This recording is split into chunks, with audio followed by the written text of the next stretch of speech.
It's Helen from Watson and Wolf here. This is our first live. Hurrah! But it's quite nerve-wracking, so bear with me a little bit. I'm going to wait a couple of seconds to see if there's anybody who wants to join us. And if you want to ask any questions throughout the session, you absolutely can do. Hi there.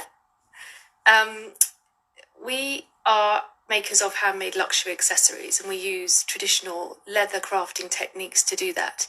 But instead of using leather, we use as many low impact sustainable materials as we possibly can. Morning. Hello. We're going live today because it's Fashion Revolution Week, and we thought that would be a really great opportunity for us to answer any questions that you guys have about our supply chain and where our products are made and who makes them. Earlier this week, I sent out a request to see if anybody had any questions, and we had some direct questions by email, and I thought I would start by answering some of those first. And then if you have any questions, you can obviously post those and I'll answer those as we go along. Before I start, I just want to also say thank you to everybody who is still ordering and supporting us at this time. Small businesses are really struggling, so if you know of any small businesses that you can support at the moment, then please do try your best to do that. The first question we had was about the material we use on our leather wallets, and it was specifically about the composition of that. As you might already know, or more than 50% of that material is made from corn, oil from corn. The rest of that material is made of PU, so there still is a percentage of PU within that material, and how it's made is that the base of the material is made from the corn, and then there's a polyurethane layer on the top of that. So instead of being 100% polyurethane and 100% from petroleum-based materials, it's less than 50% from petroleum. The corn makes a very strong base. The PU layer on the top enables us to have a scratch-resistant finish. It's very soft, very smooth. It's water-resistant as well, so it gives lots of protection, and it does mean that the product lasts a lot longer than if it was just an organic material on its own. There's a question that's just come in about, hi, can I ask where your factory is? Yeah, our factory at the moment is in Turkey. So the factory we use is so I was in luxury leather goods for more than 10 years, and the factory we're using is one of the factories that we used back then. They are a very small owner-managed factory, so there's about 10 workers generally. Busy times there's probably up to around 15, and it's all the wages are very fair, so they pay all the government taxes for those members of staff. Many of the staff have been there for decades, actually, so they're very well trained, very good craftspeople, which is why we get such a good finish on our accessories. And it was important to us that we had good craftsmanship because we wanted to produce a more luxury finish on our products. So yes, our factory at the moment is in Turkey. It may not always be there, but at the moment that's where it is, and we love the factory that we're using at the moment.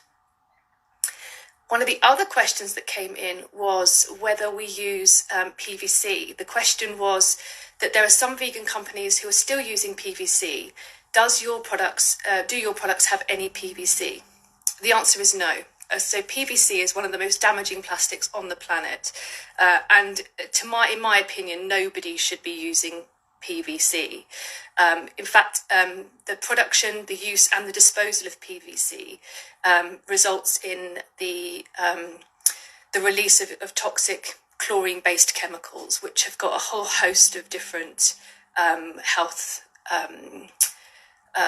problems associated with those. So I personally wouldn't wear PVC. I wouldn't use PVC, and personally I think it should be a banned substance. So no PVC.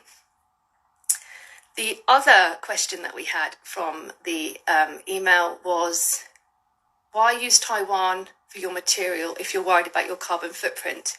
So this probably came because we have a page on our website about our transparency, and we don't hide anything. So the material that we use on the inside of our wallets and things is a recycled recycled plastic bottle material. Now, most of these technical materials that are produced in volume are produced in Asia, and there's really no getting away from that. It's a sort of catch-22 really, we can't produce that same material in Europe, or we can't get it from Europe. So we have to buy it in Taiwan and ship it to our factory in Turkey.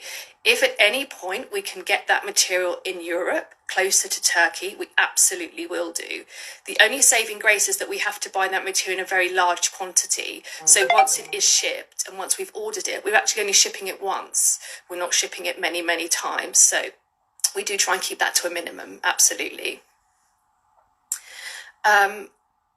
Thank you. Plant-based health and fitness says, if anyone's on the fence about making a purchase, I have numerous Watson & Wolf products and they're fantastic. Thank you very much. I think that's John. Hi, John. Morning. How are you? I love my slim card holder. Thank you very much, everybody. If anybody has any other questions, I think there was another question that came in. Let me just quickly have a look. Yes. Okay, so we've got a question that says, why aren't your products manufactured in the UK? This is a really good question because when we first started in 2016, we really wanted to make in the UK. We wanted to be a British brand with British manufacturing. And we visited several factories in the UK, 3 of them, in fact, all of them who made very high quality finished leather accessories. Unfortunately, we can't retail for the kind of price that is required when we manufacture in the UK. So the cost to manufacture something in the UK is probably around 4 or 5 times the amount that we would pay in Turkey, which means that we would have to retail a wallet that currently retails at around £50 or £60 for over £110. Now, I'm not sure about you, but I think that's actually a very steep price to have to pay. So we had to change our opinion about manufacturing in the UK and look for other suppliers. So we looked at Italy and we looked at Spain. And I settled on Turkey just because I really like the factory. I really like the ethos behind the factory.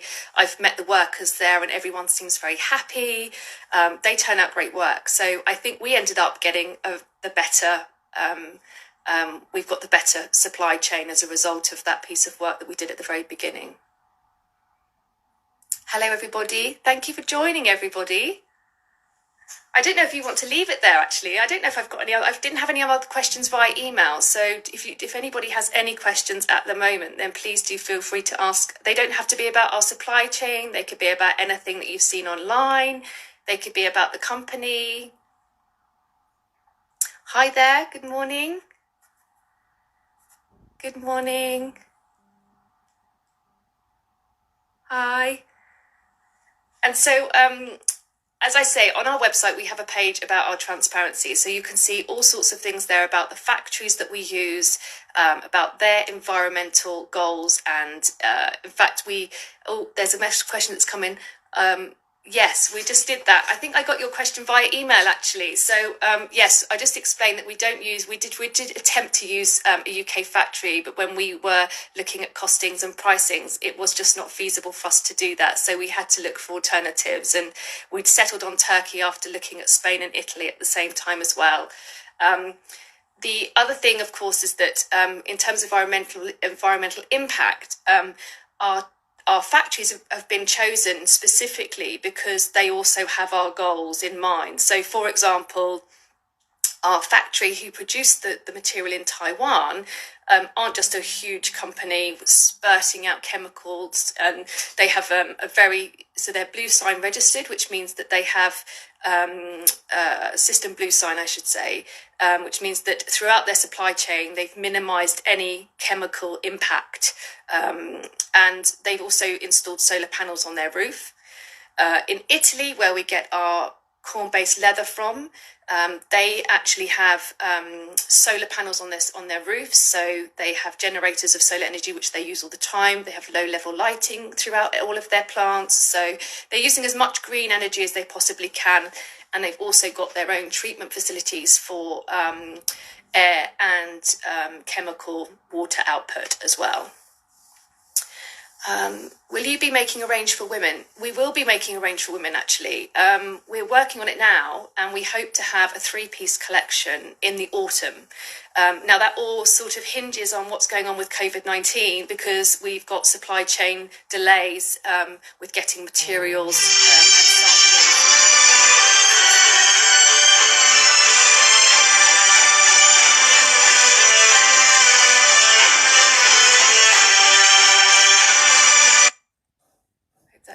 interrupt too much. Sorry about that. So we've got a 3-piece collection hopefully coming in the autumn, and that will include bags as well. So purse and 2-bag styles. As I say, hopefully delays with COVID-19 won't interrupt with that too much.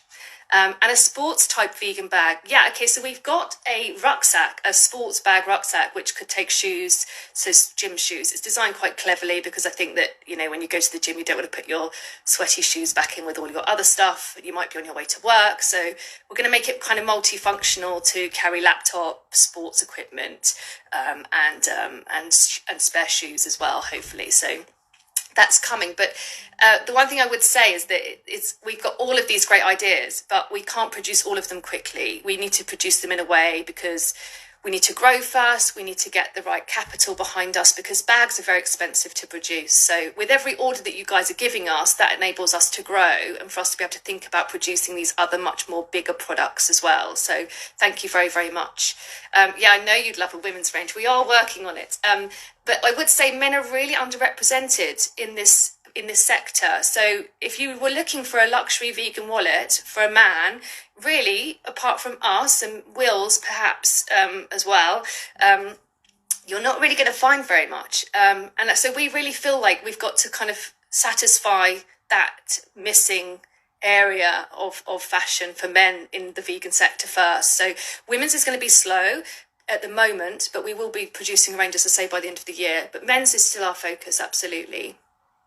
Thank you, Le Enviro. We love your brand and your ethos. Thank you very much. We follow you too. I think, I don't know how long these things would normally be. So if you guys don't have any other questions, I don't know whether you want to refer to our transparency page online.